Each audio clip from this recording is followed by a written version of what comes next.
Hello students, welcome to Kenes Educare. Now in this session we are going to talk about the electricity and magnetism from class 8 standard. So first of all, I have a one question for you all. Have you ever imagined your life without electricity? हम electricity के बिना हम हमारी life imagine नहीं कर सकते. Electricity है तो सब कुछ है. मतलब अभी आप लैपटॉप यूज करते हो, मोबाइल यूज करते हो, घर में लाइट चलती है, टेलीविजन है, all the gadgets runs on the electricity. तो ये इलेक्ट्रिसिटी क्या है, ये कहाँ से आई है, and what is a magnetism, ये हम इस चैप्टर में बेसिक कॉन्सेप्ट हम इलेक्ट्रिसिटी एंड मैग्नेटिज्म की पढ़ने वाले हैं. So let's start. So see which constituents are present in an atom. Atom में क्या प्रेजेंट है? फर्स्ट ऑफ ऑल ये we had seen this earlier कि एटम में क्या रहता है. तो हमें पता है inside the atom, atom consist of electron, neutron and proton. Okay, तो proton are positively charge, electron are negatively charge, neutron are chargeless. Okay, neutron क्या है? चार्ज है, उन पे कोई चार्ज नहीं रहता.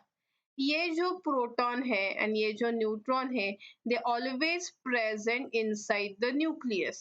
अब ये न्यूक्लियस क्या है? Nucleus is a central part of any atom. Okay, nucleus is a central part of any atom which consist of mass. तो जो एटम का कंप्लीट मास है, that is always store inside the nucleus, and that is neutron and proton. Okay, this neutron and proton are present in the nucleus and electron are revolve around the nucleus. ये जो electrons रहते हैं, they always revolve around the nucleus.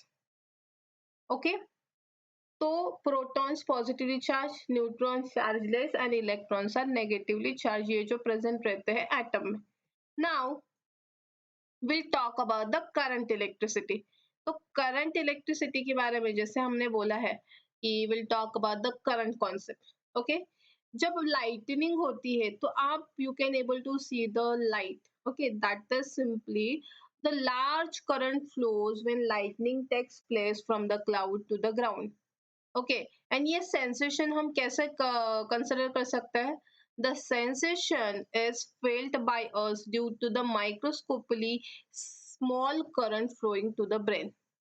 And you are aware current is flowing through the wire, electric bulb, equipments in the house, in the electric cells of radio, or in a car battery.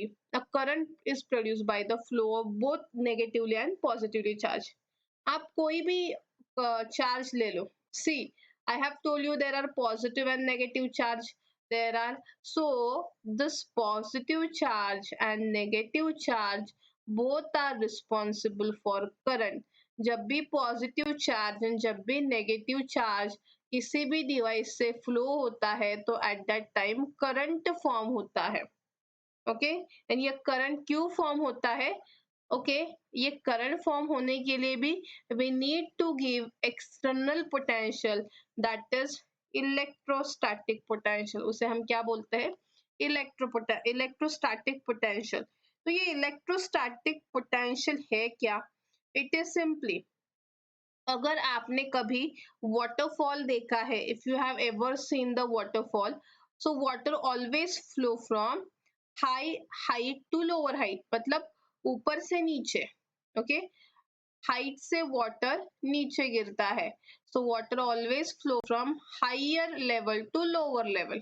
Okay, similarly current is also flow from higher potential to lower potential. तो ये electric potential है क्या?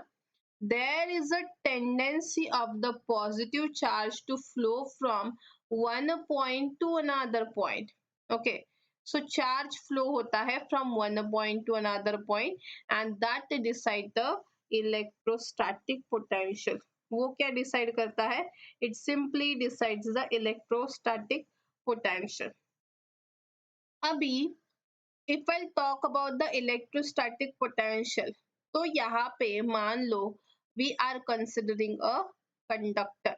Conductor is a device which has a free electrons, जिसमें free electrons रहते हैं which are responsible for the flow of current.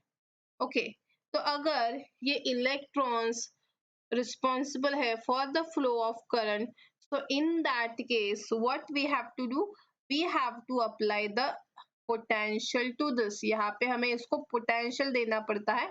हम potential apply करते हैं मतलब क्या करते हैं, we simply apply यहाँ पे positive charge और यहाँ पे negative charge। तो इस केस में क्या होता है, the positive charge attract this negative charge towards it, okay, and जैसे ही ये negative charge towards positive charge flow होता है इन द अपोजिट डायरेक्शन में करंट फ्लो होता है, मतलब current will flow from higher potential जो कि है पॉजिटिव एंड लोअर पोटेंशियल जो कि है नेगेटिव, तो current will flow from higher to lower. लेकिन जो चार्ज फ्लो होते हैं, charge will always flow from lower potential to higher potential. ये पोटेंशियल जरूरी क्यों है, ऑब्वियसली किसी भी चार्ज को अगर हमें फ्लो करना है तो हमें कुछ ना कुछ तो वर्क डन करना पड़ेगा, and that work done is nothing but the potential. तो ये पोटेंशियल डिफरेंस क्या है, अगर आप किसी भी बैटरी को पोटेंशियल लगाते हो तो that battery creates a potential difference from higher to lower, and that is simply the potential difference. Okay, high to low we consider the potential difference. तो ये एक डायग्राम देखो आप, you can able to see this diagram. This is the diagram of electric circuit. ये diagram किसकी है, electric circuit की diagram है। तो एज सुन एज यू यहाँ पे करंट फ्लो नहीं हो रहा है इसलिए बल्ब नहीं ग्लो होगा, लेकिन if you consider, if you apply the electric potential मतलब पॉजिटिव एंड नेगेटिव चार्ज अगर आप इसे देते हो तो current will flow through this device and electric bulb will glow. Okay, so हमें यहाँ पे क्या करना है, we have to take a connecting copper wire, connect the circuit, no current is seen in the bulb। यहाँ पे current क्यों नहीं होगा, जस्ट बिकॉज ऑफ द यहाँ पे हमने इलेक्ट्रिक पोटेंशियल नहीं अप्लाई किया। as soon as you apply the electric potential to this positive and negative charge, जब आप उसे लगाते हो there will be a flow of current। flow of current is always from positive to negative, so current starts flowing in the circuit as soon as the potential difference is applied। so unit of potential difference is volt। जब भी हम potential difference apply करते हैं तब भी current flow होता है, उसका ऐसा यूनिट है वोल्ट। इलेक्ट्रिक पोटेंशियल हमेशा मेजर होता है वोल्ट में। Now let's think about this activity. How can we measure the water flow emerging from a pipe. Okay, pipe से जो वाटर फ्लो होता है हम उसको मेजर कैसे करेंगे। जो भी पाइप से वाटर आता है you can calculate the amount of water that is coming out from the pipe, लेकिन ये तो वाटर के कंसिडरेशन में। What about how will measure the electric current. Electric current कैसे मेजर जाता है, in that case we simply consider the rate of flow of charge with respect to time, उसे बोलते हैं हम करंट। ओके, अभी बेसिकली मैंने ऑलरेडी आपको बताया है कि करंट कैसे फ्लो होता है। से करंट के लिए बेसिकली हमें चाहिए चार्जेस, पॉजिटिव हो नेगेटिव हो चलेगा। अगर हम कंडक्टर कंसिडर करते हैं तो उसमें रहता है negative charge. This negative charge flow through the conductor by applying a electric potential. जब भी आप इसको इलेक्ट्रिक पोटेंशियल देते हो current start flowing through this conductor, so current is always a rate of flow of charge with respect to time। Current को current का ऐसा unit है ampere. Okay, this term was given by the scientist ampere. It is a scalar quantity, we need only the magnitude. In case of current हमें बस उसका magnitude लगता है, we don't need the direction. तो whenever we consider the current at that time, जो charge है वो major होता है कूलम में, जो टाइम है वो मेजर होता है सेकंड में, तो उसको हम कूलम सेकंड में भी मेजर कर सकते हैं। तो दो यूनिट है चार्ज के, one is ampere and another is a coulomb second. Okay, now based on the current electricity, based on the electric current, we are going to talk about the electric cell. ये electric cell क्या है वो हम अभी देखेंगे. So ये electric cell क्या है? A source is required to produce a uniform flow of charge in circuit. Okay, we always need a source जिससे हम charge uniformly flow कर सकते हैं through a circuit. Okay, such general, तो उस डिवाइस को हम बोलते हैं इलेक्ट्रिक सेल. ओके, तो various types of electric cells are available in the market today. These are used in the range of machines from wristwatches to submarines. सभी में हम इलेक्ट्रिक सेल यूज करते हैं. Out of this you must be aware of solar cell. अभी हमने solar cell के बारे में तो पढ़ा है and we know that solar cell आप many a times many people use solar cell in their home for the electricity purpose. तो ये सोलर सेल का फंक्शन क्या है? The main function of various electric cell is to maintain a constant potential difference between the two terminal. Electric cell कौन सा भी हो, solar cell हो या फिर आप कंसिडर करो कोई बैटरी सेल हो, सभी का एक ही फंक्शन है, just to maintain the constant electric potential. मतलब किसी भी डिवाइस को कांस्टेंट पोटेंशियल डिफरेंस प्रोवाइड करना, that is a purpose, and based on that current is produced. Now next is a dry cell. The dry cell are used in our radio sets, wall clocks and torch. These are available in 3 to 4 sizes. मतलब 3 to 4 sizes में हमें dry cell मिलता है. Okay, dry cell घर में छोटे बच्चों के जो खिलौने रहते हैं उसमें भी dry cell हम use करते हैं because उनमें भी डिफरेंट साइजेस आते हैं. आप रिमोट में भी वो सेल यूज कर सकते हो. तो ये सेल में एग्जैक्टली है क्या वो हम अभी देखेंगे. Let's talk about the electric cell, dry cell. So if you can able to see, this is a dry cell. There is a carbon electrode, okay, which is present at the middle. It act as a positive terminal and from this side negative terminal. यहाँ पे रहती है protective cover. This is a divisor which will divide this. Okay, यहाँ पे electrolyte रहता है. Okay, and यहाँ पे मैग्नीज डाइऑक्साइड रहता है. ओके, बाहर का जो रहता है that is a zinc cover, zinc coating. तो ये क्या है? See, dry cell contains electrolyte which is a negatively charge. जो ड्राई सेल में इलेक्ट्रोलाइट है that is a negative charge. You can able to see the electrolyte. These are carriers of electricity. वो क्या carry करते हैं? Electricity. The electrolyte is a weight pulp of zinc chloride. अभी ये electrolyte क्या है? It is a weight pulp of zinc chloride and ammonium chloride. तो इसमें क्या रहता है? NH4Cl, ammonium chloride and zinc chloride दोनों भी रहते हैं. Okay, there is a graphite rod at the center. यहाँ पे बीच में जो है that is a graphite rod. This positive terminal of the cell. A paste of manganese dioxide is filled outside the rod. और रॉड के बाहर क्या लगाई रहती है? Manganese paste. तो आपको ये हमेशा याद रखना है, बीच में जो टर्मिनल है that is a graphite rod. Okay, and बाजू में उसके साइड में मैग्नीज ऑक्साइड की पेस्ट रहती है एंड जो इलेक्ट्रोलाइट रहता है उसके बाद that is made up of zinc chloride and NH4Cl. Because of the chemical reactions, all these chemicals, electrical charges produced on the two terminal. यहाँ पे जो chemical reaction होती है, because of that, see, electric charge produce होता है between two terminal. This is a positive terminal and the negative terminal. Graphite rod and zinc layer के बीच में chemical reaction होएगी and positive terminal and negative terminal के case में there will be a flow of electricity. Okay, तो नीचे जो है, okay, positive and negative two terminals रहता है. यहाँ पे इलेक्ट्रोलाइट रहता है. There is a manganese dioxide which is fill outside the rod and the electricity generated. आप इसका काम है बस इलेक्ट्रिक पोटेंशियल मेंटेन करना। So next is a lead acid cell. तो अब ये लीड एसिड सेल है क्या?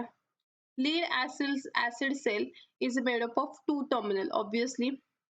सी यहाँ पे जो फिगर एक depict the lead acid cell, इसका principle see, let's talk about the principle. This type of cell can recharge after getting electrically discharged. ये ऐसे टाइप के सेल है which can be charged again. आप इसको फिर से चार्ज करके यूज कर सकते हो। लाइक ड्राई सेल जो है, जो हमने अभी देखे, वो चार्ज नहीं हो सकते, you can not charge them back, लेकिन lead acid cell can be charge once again, आप उसे बार बार इस्तेमाल कर सकते हो। Lead acid cell contains a lead electrode. उसमें क्या रहता है? Lead electrode and the lead oxide electrode. Okay, एक रहेगा लीड इलेक्ट्रोड, एक रहेगा lead oxide electrode. Both are deep into the dilute sulphuric acid. Okay, deep into the sulphuric acid. तो यहाँ पे आप देख सकते हो, this is a sulphuric acid and the positive terminal, there is one positive terminal, there is a negative terminal. The one positive terminal is made up of lead oxide and the negative terminal is made up of lead. So PbO2, which is a positive terminal, will carry positive charge, lead will carry a negative charge. The potential difference between these two is nearly 2 volt. तो lead acid cell में हमेशा जो potential रहता है, it is nearly 2 volt. जब भी chemical reactions होती है, because of the chemical reaction between a substance in the cell, electric charge is produced on both the electrode. Okay, तो जब भी इसमें केमिकल रिएक्शन होगी between the lead oxide, between the lead and between the H2SO4, at that time electric current flow through the load. Okay, and this kind of electric cells have the capacity to deliver large current. ये जो device रहते हैं, they have a capacity to produce a large current, hence lead acid cells are used in cars, truck, motorcycle, इसमें use करते हैं because they have ability to produce a large current and they can be charge again and again. So this is about the lead acid cell. Now we'll talk about the nickel cadmium cell. ये NiCd cells है क्या? These days varieties of gadgets are available. Okay, nowadays बहुत सारे gadgets हमें मिलते हैं which are required to be carry at different places. Different places पे अगर हमें उन्हें carry करना है, तो such gadgets are nickel cadmium cells. This cells deliver 1.2 volt potential difference and are rechargeable. तो ये जो cells रहते हैं, आप इसे कभी कहीं भी आप लेके जा सकते हो, and the cells almost deliver the voltage of 1.2 volt and they are rechargeable. वो charge भी हो सकता है. अभी यहाँ पे देखो, we'll talk about the electric circuit. तो ये electric circuit है क्या? See, when a cell holder and electric bulb and the plug key are connected. अभी जब ये cell holder, electric bulb, plug key are connected by connecting wires and dry cell is fitted in the holder, then the bulb lights up by closing the plug key. At that time bulb क्यों lights up होता है? Just by the closing the key.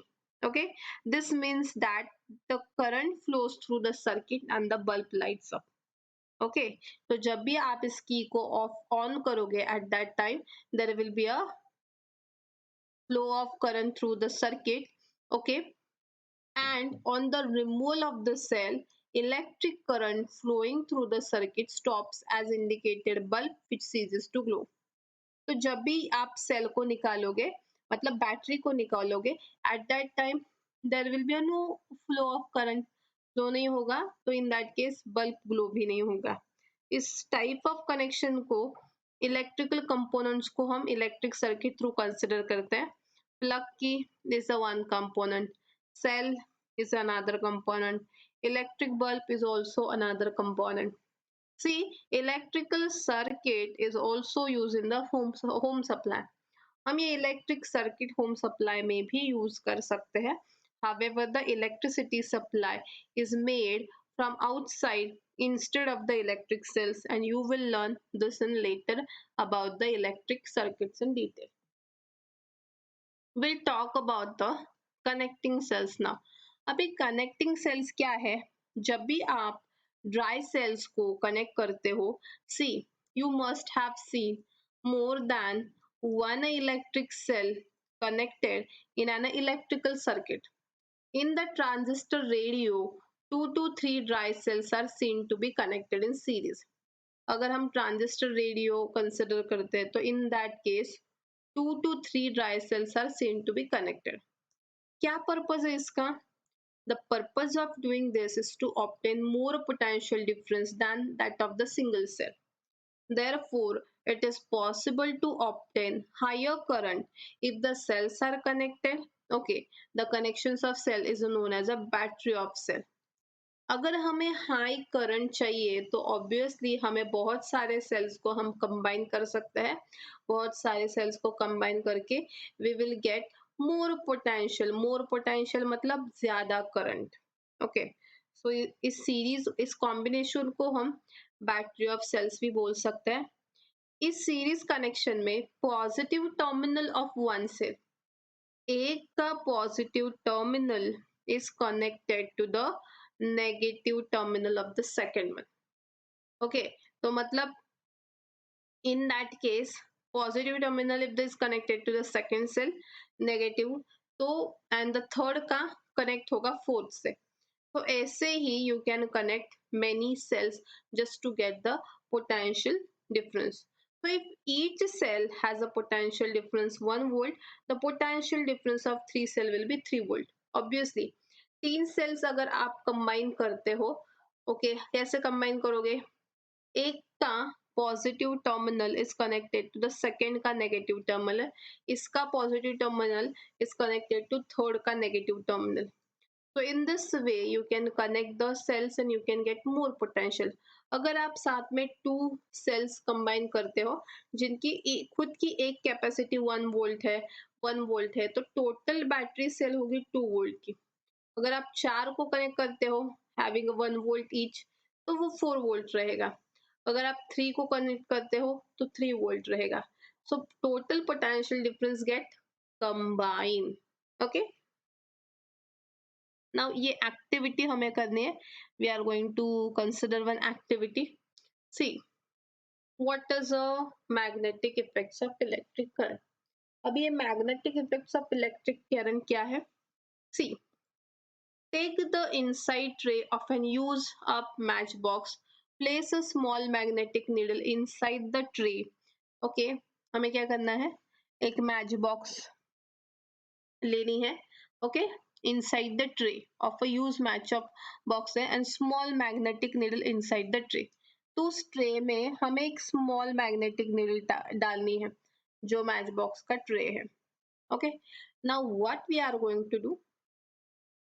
Now take a long connective wire and wind it around the tray. ये जो tray है, मान लो कि ये tray है, इसमें मैंने मैग्नेटिक नीडल लिखा है and I am winding the wire on this. Okay, और उसमें से मुझे करंट पास करना है by applying a electric potential. तो if a bar magnet near the magnetic needle okay रखा है तो क्या आप ऑब्जर्व करोगे? There will be the deflection in the needle you can able to see. Okay, तो अगर आप करंट स्टॉप करते हो तो ये डिफ्लेक्शन भी नहीं होगा, लेकिन अगर आप करंट स्टार्ट करते हो तो फिर से डिफ्लेक्शन दिखेगा. ओके, तो magnetic needle come back to original position by simply stopping the current.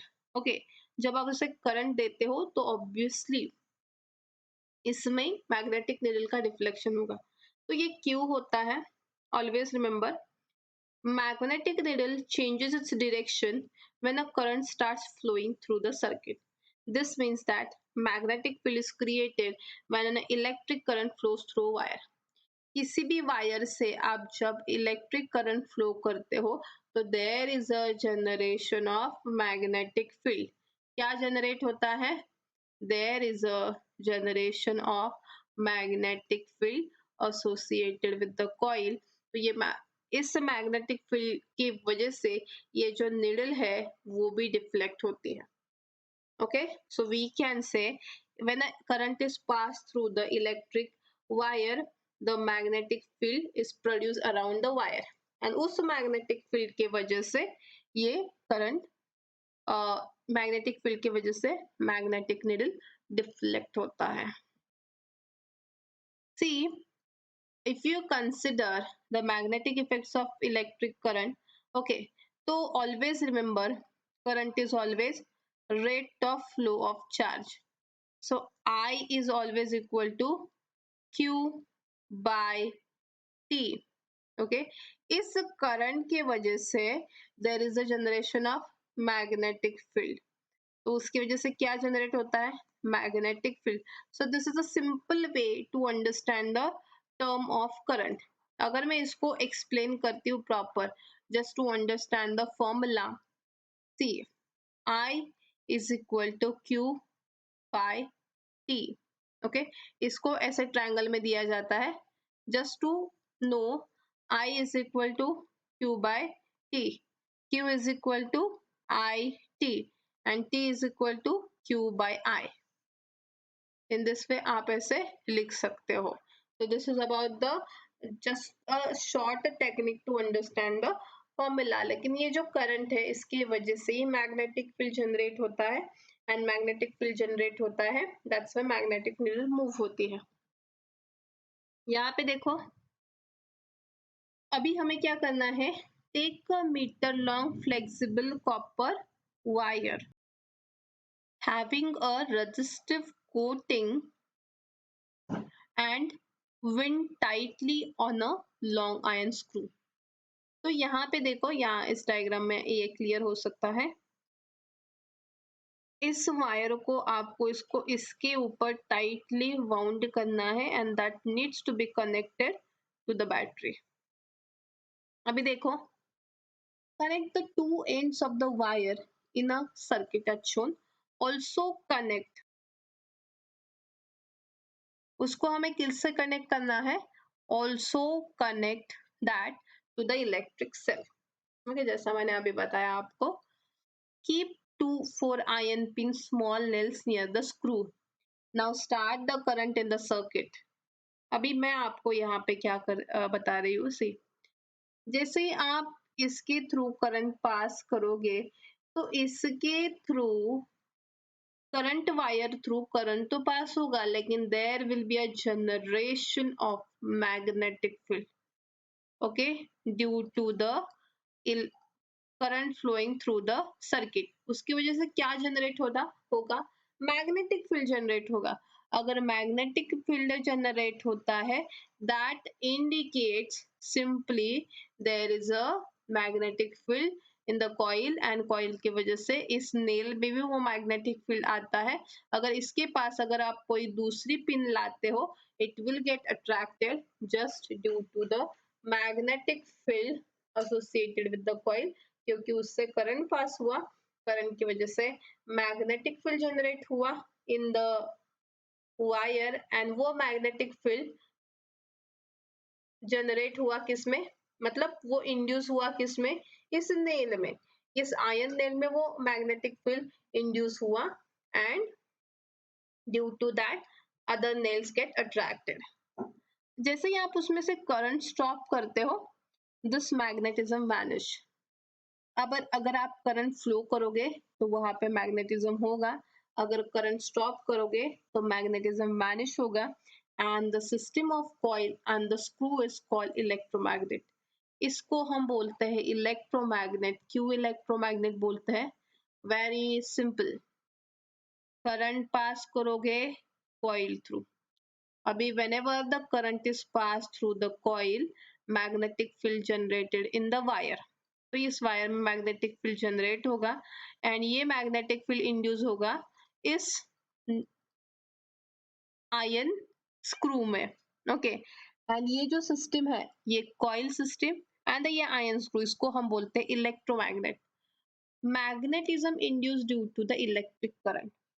and ये electromagnets are used to produce strong magnetic field which is useful in the scientific research. Now we'll talk about the electric bell. तो ये electric bell किसका application है? It is simply the application of electromagnetic effect. तो वो कैसा है वो मैं आपको एक्सप्लेन करती हूँ.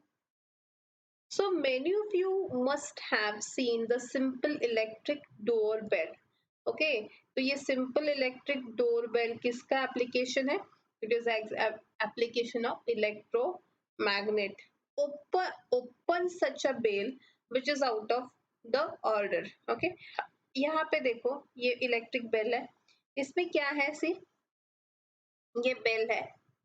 ओके, यहाँ पे स्ट्राइकर है. That striker once it fall on the bell, यहाँ पे साउंड आता है बेल का. तो ये एग्जैक्टली ये कैसे वर्क करता है? यहाँ पे आप देख सकते हो दिस इज आयन स्ट्रिप. ये क्या है? आयन स्ट्रिप है. तो this iron strip is connected to the contact screw. You can see यहाँ पे कॉन्टैक्ट स्क्रू है जहाँ से वो कनेक्टेड है. Okay, I'll show you this diagram. This is a contact screw. The contact screw is connected to the iron strip and यहाँ पे ये connected to the battery. Okay, तो कैसे वर्क होता है? See, an iron strip along with the striker is fitted near the electromagnet. This is a electromagnet है जिसको wire wound है. तो a contact screw is in touch with the strip. Electric circuit is connected to this. Current flow through the circuit. क्या होता है? इसके circuit through जब current flow होता है ऑब्वियसली ये current will generate the magnetic field. तो ये जो मैग्नेटिक फील्ड है that magnetic field get induce in this area which is connected to the iron strip. तो ये जो magnetic field है that will also get connected, that will also get induced in the iron strip. तो ये iron strip में अगर magnet है, magnetic effect है, obviously this bell will attract the striker and यहाँ पे sound आएगा bell का. तो यहाँ पे थ्योरी में दिया है the current flows in the circuit when screw is in contact with the strip. जब ये screw in contact with the strip होता है करंट फ्लो होगा. Okay, and coil becomes a magnet. ये कॉइल क्या बन जाएगी? Magnet. And attracts the iron strip towards it. तो वो क्या करेगी? It will attract the iron strip towards it and therefore striker hits the gong. उसकी वजह से ये स्ट्राइकर गॉन्ग को हिट करता है जस्ट बिकॉज ऑफ द ये बेल को पुश किया जाता है. ओके, ये स्ट्राइकर को क्या किया जाता है? इस स्ट्राइकर को पुश किया जाता है बिकॉज यहाँ पे मैग्नेटिक फील्ड जनरेट होता है. This magnetic field will attract this iron strip and there will be a striker will hit the bell. See, in this situation electromagnet loses its magnetism and the iron strip moves back. जैसे ही current stop होगा there will be a current. यहाँ का magnetic field zero बन जाएगा. अगर magnetic field zero बन जाता है तो it will lose the contact with the ion strip and if it is losing the contact with the ion strip obviously वो बंद हो जाती है bell Bazna.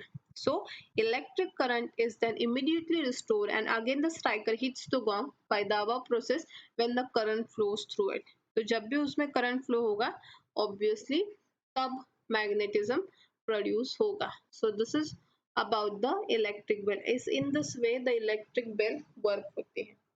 So we have briefly talk about the what are the electric cell, what is electric current, what is the electric potential. We have seen the dry cell, we have seen nickel cadmium cell, we have also talk about the electric cell and we have talk about the electromagnetic effect in brief. तो electromagnetic का example हमने अभी पढ़ा, that is the electric bell. So in this way we have successfully completed this chapter. Now in this next session we will talk about the next chapter. So thank you everyone.